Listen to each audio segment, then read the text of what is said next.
No episódio anterior do Infracast, o direito de se construir sobre os terrenos não pertence ao dono do terreno, pertence ao poder público. É comum a gente ver numa pauta de decisão dentro do grupo de gestão o empreiteiro junto com o movimento de moradia. E na pauta seguinte, na reunião seguinte do grupo de gestão, esses dois grupos, que por origem são antagônicos, voltam às suas posições originais de antagonismo. As decisões, eu vou fazer uma ponte estaiada ou eu vou urbanizar uma favela? Em geral, há dilemas envolvendo esse tema, da habitação versus a infraestrutura. E aí uma questão que a gente até já discutiu, acho, uma vez que a gente foi almoçar, sobre qual que é a destinação desse recurso levantado a partir da compra e venda dos CEPACs, né? Desses títulos que você muito bem explicou aqui. Porque me parece que o poder público, então, o poder público municipal, né, a prefeitura, ela levanta um montante de recursos e esse montante de recursos ele deve ser reaplicado, é isso, em equipamentos e outras questões de interesse para aquele perímetro também, é isso? Exatamente. A definição do destino desses recursos foi dada pela lei, né? Então, o executivo, poder executivo, debateu aquele projeto, discutiu aquele projeto, configurou aquele projeto e elencou as prioridades físicas que aquele território deve receber, justamente para poder amparar esse aumento do potencial construtivo, aumento da atividade imobiliária que aquela região vai receber. Uhum. É uma maneira de não deixar a região colapsada ou desassistida dos equipamentos básicos. Então a lei já traz. Na medida em que são feitas as distribuições de títulos e os recursos pagos pela iniciativa privada vão ingressando nas contas da operação urbana, e é bom que se diga que é uma conta segregada, não é uma conta que se confunde com o orçamento do município como um todo, é uma conta específica. À medida que essa conta vai sendo alimentada, o poder público capitaneia, eu acho que era essa a sua pergunta, né? Capitaneia o desejo de investimento. Então, o poder público já sabe de antemão que quando se chegar na quantidade necessária de recursos financeiros para se construir uma determinada nova avenida, é esse assunto que vai ser levado ao conselho, ao grupo de gestão. E é essa priorização, em concorrência com as demais prioridades que a lei já trouxe, essas indefinições ou essas propostas que o poder público traz, é que vão ser debatidas no grupo de gestão. Me dá um exemplo concreto, assim, por exemplo, na operação urbana consorciada da Faria Lima ou da Água Branca, né? Também tem uma? Tem Água Branca, Espraiada e Faria Lima e no centro. Me dá um exemplo, assim, uma história que aconteceu sobre um debate a respeito da priorização de onde seriam aplicados determinados recursos, enfim. Cada vez mais o debate se dá em torno da moradia digna. Porque a operação urbana ela trouxe ao longo da sua vida contradições de um território muito valorizado. Uhum. Então, na medida em que o poder público vai concedendo o direito de construir e vai incentivando a atividade imobiliária naquela região, não só os investimentos que o poder público faz no território, né, de resolver uma questão de drenagem, de resolver um local onde não tinha área verde, se cria essa área verde, não só essa valorização provocada pelo investimento público, mas, obviamente, pelos investimentos privados, nos seus lotes privados, né, nos seus empreendimentos particulares.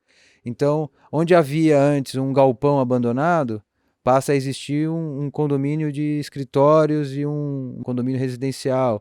Onde havia antes um conjunto de casinhas que estava sofrendo um processo de degradação, passa a existir o interesse de um conjunto verticalizado também de centro comercial, por exemplo. Então, a questão da moradia digna, que ela é essencial como um direito constitucional no Brasil, ela vai estar sempre no olho do furacão das priorizações das operações urbanas.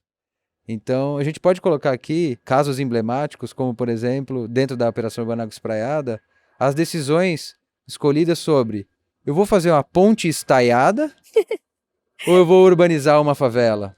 Sim. Eu vou remover ou reassentar famílias que moram ao longo do córrego Água Espraiada, a fim de abrir uma avenida, ou eu vou não abrir a avenida e vou fazer antes o conjunto habitacional, moradia, o destino dessas famílias que moram em situação precária e vulnerável. Então, todos, em geral, há dilemas envolvendo esse tema da habitação versus a infraestrutura, que às vezes são prosaicos como esse, né? Um investimento muito grande para se fazer uma ponte, que será o cartão postal da região, é pró ou é contra a operação urbana? Se eu estou querendo atrair para um território maior interesse imobiliário, ela é a favor. Eu estou criando um ícone, estou criando um endereço de desejo, de destino para que o mercado imobiliário ali atue. Por outro lado, estou provocando uma valorização exacerbada da região, o que provoca uma expulsão da população residente, da população que ali ocupa aquele território, e que automaticamente enseja a priorização daquilo que não é a ponte, que é justamente a moradia digna para essas famílias que ali estão. Então, a operação urbana ela vai sempre trabalhar quase que num paradoxo entre eu valorizo para atrair maior interesse imobiliário e automaticamente vender mais caro o meu título público e com isso financiar mais obras, ou eu devo diminuir a intensidade dessa atividade imobiliária de tal sorte que o preço da terra e o preço, enfim, dos insumos daquela região não subam tanto, de tal modo que a população não saia, não tenha negada, né, financeiramente, economicamente, seu direito de morar naquela região. E esse paradoxo, esse dilema, ele se descortina sempre no grupo de gestão, sempre no conselho que vai acompanhando a operação urbana ao longo de anos. E eu acho que essa dinâmica, cada vez mais, ela passa a ser presente nos processos de operações urbanas. Não é algo que existia de maneira tão evidente, tão consistente, antes de 2001, antes desse regramento federal que passou a dar a moldura legal, né, das operações urbanas consorciadas e o peso que esses conselhos participativos e paritários têm nas operações. Você acabou respondendo mesmo sem querer uma pergunta que eu ia fazer, que é sobre se isso é paritário, né? E se o poder público municipal tem, enfim, algum poder que exacerba aí, enfim, ou que seja determinante numa eventual celeuma que seja enfrentada justamente no tensionamento das priorizações, né? Fico pensando que por ser justamente uma política pública e ter o representante do poder público sido eleito e eventualmente, né, poder aí expressar o desejo de uma população que o elegeu com legitimidade, exatamente, mas se ele seria o detentor aí da voz final de falar, bom, olha, de acordo então com o que eu imagino ser prioridade para isso daqui, façamos dessa forma. Ouço, considero, claro, mas não, você disse que é paritário, não tem essa prerrogativa. Cada vez mais a sociedade civil organizada, ela de fato se organiza e vai sendo educada, né, nesses ambientes de discussão e de tensão com relação às políticas urbanas. E isso que é muito legal de ver, porque os debates são qualificados. Claro. E o conselho, ele é paritário. Então o poder público ele tem metade das cadeiras e a sociedade civil, que ela é um leque de divergências, de diferenças, tem a outra metade. Então se são 20 pessoas, são 10 de cada lado. Se são 18 pessoas, são 9 de cada lado. E assim, o poder público, claro, é o empreendedor. Ele não está ali para atender ao interesse de um ou de outro grupo dentro daquele grupo de gestão, dentro daquele conselho. Ele está ali para enxergar além do perímetro da própria operação urbana. Ele está ali para poder equilibrar a operação urbana diante das demandas de toda a cidade. Claro. Então, os debates acontecem, são calorosos e, em geral, se você não extrai do grupo de gestão algum consenso, dificilmente você consegue encaminhar as prioridades, os projetos específicos, trazer para frente uma prioridade que estava no fim da fila. Então, dificilmente o gestor da ocasião, né, o prefeito, o secretário, o diretor, as pessoas que estão ali na linha de frente, que entram e a operação urbana já vinha e saem e a operação urbana vai continuar, dificilmente existe uma história nova quando esse gestor entra. Ele necessariamente precisa se inteirar da história que vinha e o grupo de gestão ele é o agente legítimo para traduzir, para trazer essa história que vinha sendo contada. Claro. e que vai perpetuar depois que esse gestor Gestor sair. sair. E É, essa que é a beleza. é uma forma mesmo de perenização dos arranjos de longo prazo, né? Que é outro assunto com o qual a gente se depara quando a gente está tratando de uma parceria público-privada ou de uma concessão. Porque, no fim das contas, estamos sempre todos sujeitos a esses ciclos políticos normais e eleitorais que duram 4 anos ou 8 anos no máximo, e mesmo quando um político é reeleito, existe uma turbulência quando se transmite nessa Né? transição, exatamente. E essa ferramenta de perenização, que é a própria sociedade organizada e os seus diversos representantes da iniciativa privada, eles figuram justamente como um arranjo potente para fazer com que a política pública que foi, enfim, decidida e eleita num determinado contexto possa ser legitimamente, como você falou aqui, continuada nos próximos governos, né? Isso é muito interessante. Realmente, me parece que a operação urbana consorciada, ela é uma ferramenta, um mecanismo de mercado de capitais, no fim das contas, né, Ma? A gente conversa bastante sobre isso, e que tem um arranjo de trazer conforto para o investidor, no sentido de que determinados aspectos que a gente discute no âmbito das parcerias público-privadas e que são tidos como os principais riscos desses mecanismos, né, pelos quais o poder público contrata e desenvolve uma determinada política, aqui eles são, de alguma forma, endereçados. Eu acho isso, enfim, muito inusitado e bacana. A gente fala sobre mercado de capitais nas operações urbanas muito por conta de um atributo que a gente não colocou aqui, que é a comercialização no mercado secundário de títulos. Ah, vamos falar disso, mano. Consorciamento, na medida em que o poder público passou a instituir as operações urbanas a partir de 2001, e existe esse regulamento, essas instruções normativas, né, da Comissão de Valores Imobiliários e tudo mais, permite que exista um interessado em adquirir o título num leilão da prefeitura que não necessariamente seja um incorporador, que não necessariamente vá usar aquele certificado conversível em metros quadrados no dia seguinte, num prédio de seu interesse. Existe, portanto, um mercado especulativo de títulos, quase como uma bolsa de valores.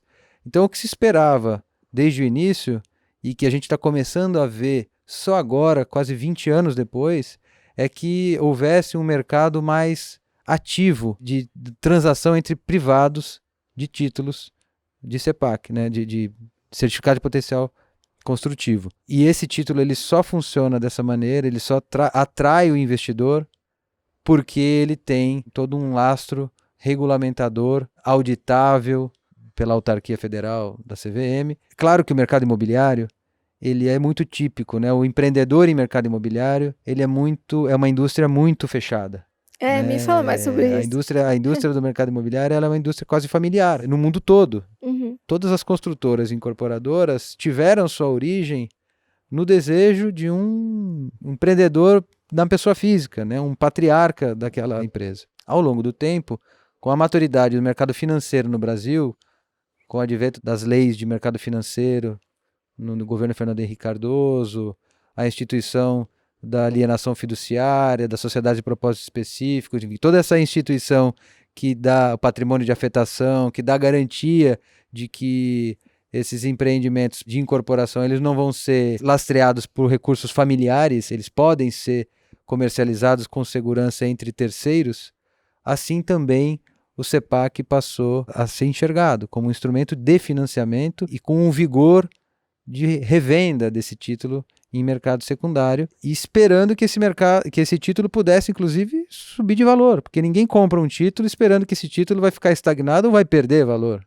Então, se aquela região da cidade vai sofrer um processo de valorização, de melhoria, é de se esperar que exista um investidor atrás interessado em alavancar a valorização daquele título. Então, espera-se sempre. Mais recentemente, a gente tem visto essa maturidade do mercado financeiro e de capitais no Brasil está alcançando o setor imobiliário.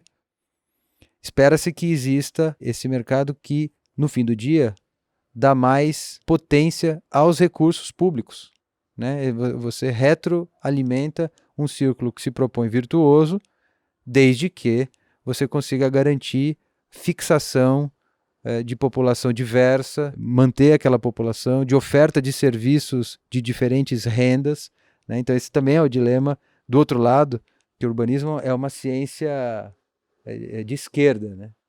Porque a gente não existe urbanismo para uma única classe de renda, para um único beneficiário. Nós estamos falando de cidade. E Claro. cidade é composta de diversidade. Uhum. E aí o Estado, enquanto uma instituição, está aqui justamente para poder fazer essa mediação para não deixar ninguém para trás. Então, esse embate ele vai ser sempre constante nesses projetos de operações urbanas. Muito legal. Marcelo, vamos falar aqui sobre um tema que a gente adora conversar e que de alguma forma você, lógico, trouxe exemplos muito bacanas e conseguiu concretizar numa ferramenta urbanística esse elemento que é o da valorização, como você fala, por meio do potencial construtivo e por meio também de como isso é precificado pelo mercado, enfim, dos CEPACs, de como isso é negociado. E a gente falou, né, que esse é um ferramental que está à disposição do município. Agora, quando a gente tem uma determinada intervenção, e a gente gosta de conversar sobre isso, né, Má? Quando a gente tem uma determinada intervenção do setor público que eventualmente gere uma valorização do entorno, né? A gente fala bastante sobre o land value capture, enfim. Suponhamos aqui a obra de um determinado metrô, né? Quando o Estado define por construir um metrô, por fazer uma estação, enfim, por prover essa infraestrutura de transportes que vai alimentar uma determinada região, essa região tem uma valorização do seu entorno, isso é precificável, quantificável, de alguma forma, enfim, talvez mais ou menos exata. Mas um dos dilemas com os quais a gente sempre se depara quando a gente está falando da infraestrutura é como aproveitar esse potencial de valorização ou essa especulação, porque por isso que eu disse que ela é mais ou menos exata, para financiar a própria intervenção. Então, suponhamos que o Estado, nesse meu exemplo, não tenha o recurso suficiente para concluir todas as obras do metrô, a operação do metrô e tudo que é necessário para fazer com que isso rode bonitinho. Como que ele faz para, então, usar esse potencial de valorização daquele entorno como ferramental de financiamento mesmo daquela intervenção? Para o município isso está mais ou menos claro, ainda que não seja tão trivial, né? Mas essa não é uma ferramenta expropriável para outros entes federativos, pelo que eu entendi, ou é? Ela de fato é um ativo público municipal. E é sobre ele que a gente trabalha, atua, calibra, ajusta para poder transformar esse projeto, o financiamento dessa cidade em algo sustentável. Do mesmo jeito que a gente está falando que as operações urbanas consorciadas provocam uma dinâmica imobiliária virtuosa dentro do seu próprio perímetro, através da concessão onerosa do potencial construtivo, e aí você usou essa palavra, você falou assim, que o poder concedente, de fato o poder público, ele, lato sensu, ele é o concedente. Do quê? Do seu potencial construtivo. Não é um potencial construtivo do metrô ou da Isadora. É o potencial construtivo do poder público. E a maneira como você faz o manejo desse potencial construtivo é exclusivo do poder público municipal, através da sua política de uso e ocupação do solo, que é uma atribuição típica do município. Agora, como é que o metrô, ou como é que um agente público de outra camada institucional, né, o Estado ou o governo federal, poderiam se apropriar desse processo de valorização do seu entorno? Como? Pois é. Hoje aqui em São Paulo a gente tem um sistema também de instrumento de planejamento chamado Projeto de Intervenção Urbana, né?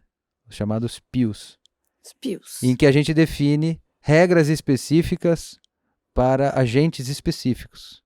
Então a gente pode, de alguma maneira, eu digo o poder público municipal, dialogando, negociando com esse ente estatal, outro, quais são as contrapartidas que ele pode conferir para acessar o potencial construtivo que não é dele, é do município.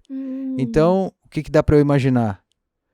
Se o poder público, ao invés de cobrar em reais do agente público, do ente público, do metrô, da CPTM, ao invés de cobrar em reais o acesso a esse potencial construtivo, por que não cobrar em contrapartida executada um melhoramento viário, uma melhoria de acessibilidade, a entrega de algum equipamento público, e aí o saldo remanescente desse potencial construtivo, o agente público, metrô, CPTM, um outro ente estatal, pode explorar, já tendo pago esse potencial construtivo por parte da contrapartida firmada com o poder público, não em espécie, mas ele pode conceder esse potencial construtivo à iniciativa privada, para que a iniciativa privada, já tendo liberado o acesso a esse potencial construtivo, ou seja, o metrô já resolveu o acesso ao potencial construtivo que é do poder público municipal. E o que ele faz?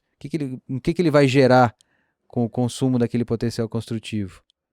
Aquilo que ele bem entender enquanto exploração comercial, desde que esteja combinado com o ente público municipal, com a Prefeitura de São Paulo, por quanto ele pagou o acesso àquele potencial construtivo, que pode ser em dinheiro, como normalmente se faz tanto em operações urbanas como através da outorga onerosa do direito de construir no município como um todo, ou pode ser feito em benfeitorias. Essa matemática, para ver se o quão justo está sendo a concessão desse acesso ao potencial construtivo por aquele ente público, é um mecanismo transparente, um mecanismo, de novo, participativo, público, formado por audiências públicas, formado por consultas públicas, mas existe, eu acho que a mensagem que é interessante a gente deixar é que se a gente fosse falar na evolução das operações urbanas consorciadas, porque já existe, a gente estaria falando dos projetos de intervenção urbana, que eles são instrumentos, regras de procedimentos para que a gente, caso a caso, defina ônus e bônus a serem ofertados a um determinado interessado. Se esse interessado é um ente público de uma outra instituição, ele vai ser tratado de uma certa maneira, né? Sempre buscando a maior entrega pública. Afinal de contas, é um bem público. Se esse interessado é um agente privado, ele vai ser tratado de uma maneira que o acesso àquele potencial construtivo, se não pago em dinheiro, pago como o quê? Então, a operação urbana ela tem as suas vicissitudes, né? Ela tem ao longo da sua história, as operações urbanas, não é uma, a gente vem aprendendo muito, a gente vem errando muito, que a gente consegue perceber que na dinâmica do planejamento urbano, os instrumentos também estão passando por processos de modernização. Os instrumentos de planejamento urbano. Então, a operação urbana é um dos instrumentos de planejamento urbano. Eu posso lançar mão de outros, né? E aí o nosso plano diretor estratégico de São Paulo traz outros instrumentos. Eu acho que criatividade não falta. A gente tem criado, com essas lições aprendidas, tem criado instrumentos muito interessantes, né? Cada vez mais articulando esse consorciamento, essa parceria com o setor privado, que afinal de contas, o setor privado em todas as áreas da infraestrutura são agentes, né, extremamente relevantes, extremamente importantes, dão celeridade, dão visão de futuro, né, continuidades, e o poder público ele é indispensável no sentido do acompanhamento disso, no sentido da definição das bases. Mas ter a iniciativa privada como executora, né, parte dessa infraestrutura é algo que agora, cada vez mais no urbanismo, a gente está começando a lançar a mão.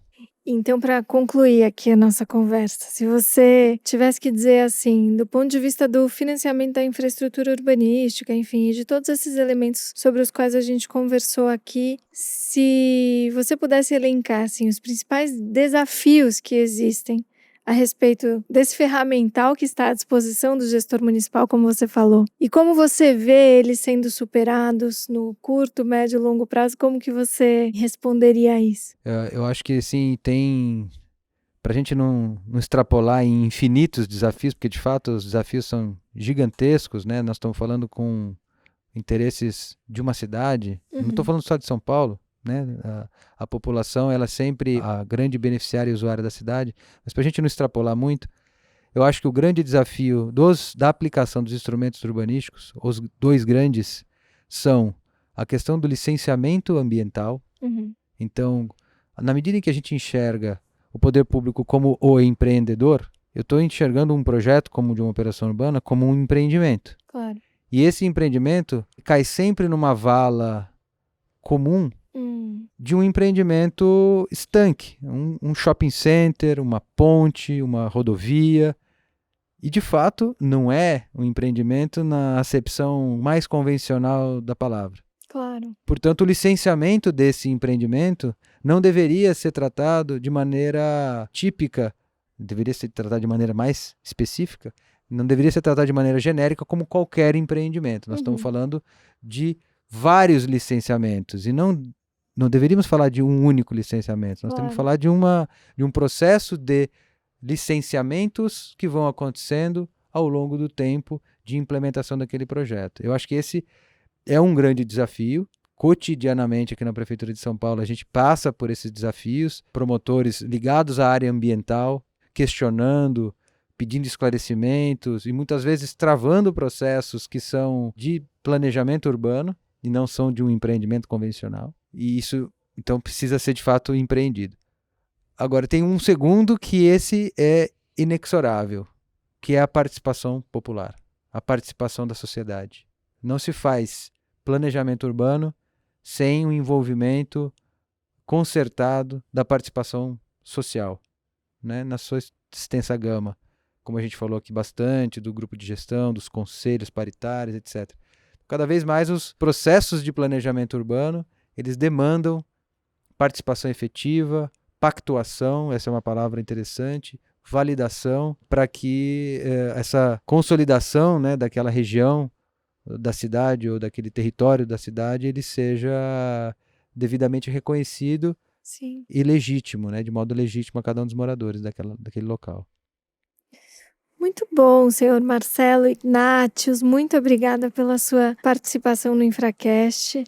Com esse tema que é tão bacana, enfim, e que me parece tem muito mito a respeito disso e que, no fim das contas, você conseguiu trazer aqui uma visão de forma super didática a respeito de como a gente pode usar isso em favor da infraestrutura, em favor do bom desenvolvimento da cidade e, por que não, né, do aglomerado, enfim, que se tornam estados e se tornam depois governo federal, né, todas as esferas são beneficiadas por isso, a partir mesmo de um mecanismo de colaboração. E eu achei super interessante que tem o setor público muito envolvido, tem o setor privado na sua mais diversa pluralidade e diversidade, como bem você colocou. Tem a CVM, tem a Bolsa de Valores, tem os órgãos ambientais e as autoridades. Os fundos de investimento. Os fundos de investimento, os incorporadores, todos são atores.